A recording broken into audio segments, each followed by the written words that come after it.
प्रिय छात्रों, नमस्कार। मैं कुमारी मधु आपके सामने उपस्थित हूँ। आप सबों का स्वागत है। बच्चों, आज मैं कक्षा 6 के लिए पाठ 2 हेर फेर कहानी प्रस्तुत करने जा रही हूँ।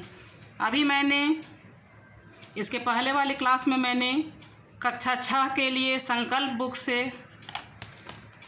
बुक से मैंने पाठ 1 पढ़ाया था, कविता जय राष्ट्रीय निशान। आज मैं पाठ 2 हेर फेर कहानी लेकर प्रस्तुत हूँ। इस कहानी के लेखक हैं सुदर्शन। बच्चों, इस कहानी के माध्यम से लेखक ने हमें समझाया है कि धन आदमी को स्वार्थी, अहंकारी और संवेदनशील बना देता है। जो मजदूर धनी व्यक्तियों के हाथों अपमानित होकर ईश्वर से अपने अस्तित्व पर सवाल करता है, वही मजदूर धनवान होने पर इतना कठोर हो जाता है कि ईश्वर से पूछता है कि इन मजदूरों की संसार को ज़रूरत ही क्या है। प्रस्तुत पाठ में यही बताया गया है कि धन व्यक्ति की मानसिकता को कैसे बदल देता है। हमें चाहिए कि धन का उपयोग ज़रूरत पूरी करने के लिए हो, न कि विलासिता के लिए। बच्चों, हमें ध्यान रखना चाहिए कि धन हमें संवेदनहीन न बना दे। बच्चों, इस पार्ट 2 हेर फेर कहानी के अंतर्गत कवि ने इसका सार यही बताया है। अब मैं कथा प्रस्तुत करने जा रही हूँ। एक गरीब मजदूर सारा दिन खून पसीना एक कर देने वाली मेहनत करने के बाद सांझ के समय 2 आने अपनी फटी पुरानी चादर के कोने में बांधकर शहर से निकला और मजदूरों की बस्ती की तरफ चला। बहुत दूर उसने अपने कच्चे झोपड़े के धुएं को आकाश में चक्कर काटते देखा और देखते ही समझ गया कि उसकी माँ उसके लिए खाना पका रही है। वह नंगे सिर नंगे पांव जा रहा था। उसके घर में सिवाय उसकी बूढ़ी माँ के और कोई सगा संबंधी न था। उसके घर में एक चूल्हे और 2-4 बर्तनों के अलावा और कोई साज सामान भी न था, मगर फिर भी वह खुश था। उसकी चादर में 2 आने बंधे थे। उसके दिल में आशा भरी थी। बच्चों, यह कथा जब लिखी गई है उस समय रुपया पैसा बहुत बड़ी चीज़ थी। उस समय आने और 2 आने में ही बहुत सारे सामान आ जाते थे। तो ये उस समय ये 2 आने लेखक ने यहाँ 2 आने का वर्णन किया है। सामने से एक बारात आ रही थी। मजदूर ने उसे देखा और उसे ख्याल आया, हो सकता है कभी मेरा भी ब्याह हो और मैं भी बारात लेकर ब्याहने निकलूं। उस समय मैं कितना खुश होऊंगा। मेरे साथ साथ बाजे बज रहे होंगे और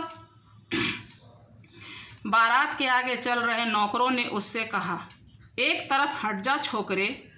मजदूर के ब्याह की कल्पना मिट्टी में मिल गई। वह खींच कर बोला, क्यों हट जाऊं? सड़क सिर्फ तुम्हारी नहीं है, इस पर हम भी चल सकते हैं। बारात वालों ने उसे पीटा, उसकी चादर फाड़ दी और उसे उठाकर सड़क के किनारे झाड़ियों में फेंक दिया। बारात चली गई। बारात के बाजों का शोर धीरे धीरे दूर जाकर शहर के प्रकाश में गायब हो गया। अब वहाँ अकेला मजदूर था। उसके चारों तरफ रात का सन्नाटा था। निराशा का अंधेरा था और दुखी दिल की आहें थी। वह घुटनों के बल धरती पर बैठ गया और अपनी सजल आँखों से आकाश की ओर देखकर बोला, हे प्रभु, हमारे पास न धन दौलत है, न महल अटारियाँ, न नौकर चाकर। फिर तूने हमें क्यों पैदा किया? क्या सिर्फ इसलिए कि अमीरों के नौकर आए और हमें मार पीट कर उठाकर सड़क के किनारे फेंक दे? आखिर दुनिया को हमारी क्या ज़रूरत है? कई वर्ष बीत गए। मजदूर ने जी जान से काम किया। दिन का आराम बेचा, रात की नींद बेची, शतरंज की चालें चली, छल कपट धोखे से धन पाया और धनी बन गया। बच्चों यहाँ देख रहे हो, यहाँ एक मजदूर की ये कहानी है। यहाँ मजदूर का ये वर्णन किया गया है। यहाँ मजदूर ने कहा कि हे प्रभु, हमारे पास न धन दौलत है, न महल अटारियाँ, न नौकर चाकर है, फिर तूने हमें क्यों पैदा किया? क्या सिर्फ इसलिए कि अमीरों के नौकर आए और हमें मार पीट कर उठाकर सड़क के किनारे फेंक दे? आखिर दुनिया को हमारी क्या ज़रूरत है? बच्चों, इसके बाद काफ़ी समय बीत गया। उसके बाद की यह बात है, कई वर्ष बीत गए। मजदूर ने जी जान से काम किया, दिन का आराम बेचा, रात की नींद बेची, शतरंज की चालें चली, छल कपट धोखे से धन पाया और धनी बन गया। अब वह मजदूर न था, अपने नगर का नामी रईस था। रईस यानी धनवान। उसके संदूकों में रुपये और मुहरें थी। उसके पास रहने के लिए विशाल महल था। उसकी सेवा करने को दास दासियाँ थी। उसकी सवारी के लिए घोड़े और पालकियाँ थी और लोग उसके सामने सिर झुकाकर आते थे। एक दिन सांझ के समय वह पालकी पर सवार अपने घर को लौट रहा था कि एकाएक उसकी पालकी रुक गई।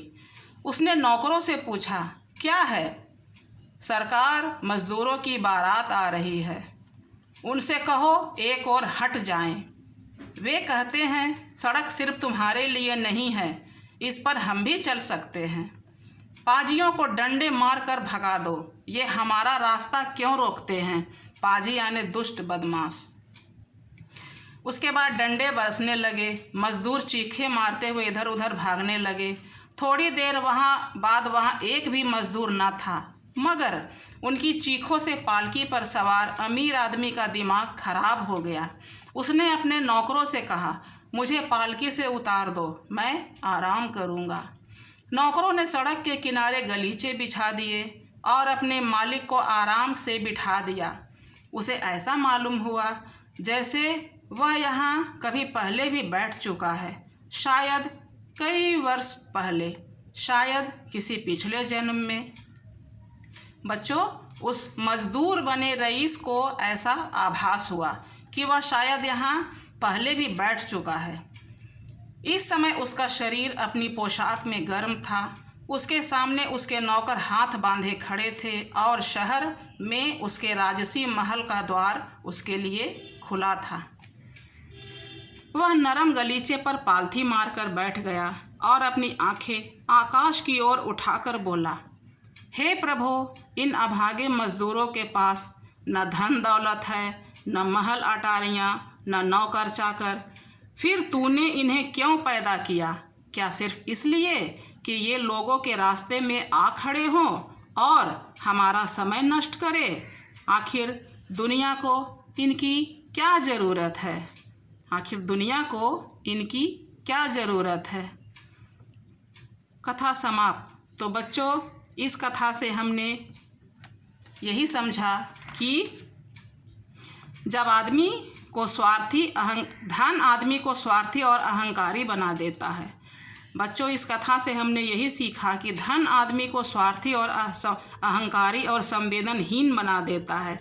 जो मजदूर धनी व्यक्तियों के हाथों अपमानित होकर अपने ईश्वर से अपने अस्तित्व पर सवाल करता है, वही मजदूर धनवान होने पर इतना कठोर हो जाता है कि ईश्वर से पूछता है कि इन मजदूरों की संसार को ज़रूरत ही क्या है। बच्चों, ऐसा नहीं होना चाहिए। हर व्यक्ति को मेहनत करना चाहिए। मेहनत के द्वारा यदि हम धन प्राप्त करते हैं तो उस धन से अपना परिवार का, अपने समाज का और देश का कल्याण करना चाहिए। इसी में हमारी समझदारी है और यही मानवता है। तो बच्चों, आज के लिए बस इतना ही। मैंने आज पार्ट 2 हेर फेर पढ़ाया। कल मैं इससे संबंधित प्रश्नोत्तर और सवाल करूँगी। धन्यवाद।